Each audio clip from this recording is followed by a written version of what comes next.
وإياك أن يستفزك فساد أخلاق أهل زمانك حتى تصير فاسدا.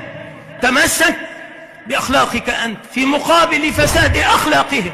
مهما شتموك لا تشتمهم، مهما خانوك لا تخنهم، لا تخن من خانك، كما قال الرسول صلى الله عليه وسلم: وإن المرء أحيانا لا يعلم من عورات من ينازله ويخاصمه بالفجور، يعلم من عوراته ما يجعل مخنقه في يده، لكن دينه لا يبيح له أن يتكلم في شيء، فيظن هذا منه ضعفا، وإنما هو موطن القوة الحقيقي في النفس السوية التي ينبغي أن يكون عليها المسلم، كما ربى النبي صلى الله عليه وآله وسلم أصحابه. يا هذا أنت فسوة سوق، أنت ضرفة عير في فلاح، يجمع الأوباش والسفلة، يا جدع روح العب بعيد بلا قرف.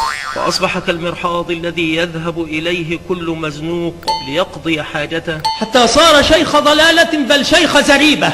اختش على دمك هبلة ومسكوها طبلة، وعضلاته مفتولة حقا ولكنها مفتولة من شراميط. وذلك الداعية الفاشخ فمه دائما، الداعية الفاشخ فمه دائما، أو الداعية المفشوخ. وامرأة قحبة، القحبة الفاجرة. يا أخي تلهي، جات البلة في بطن كلمة دلدلة، روح ترمي في مزبلة واكفي المجور على الخبر. وإنما هو موطن القوة الحقيقي في النفس السوية.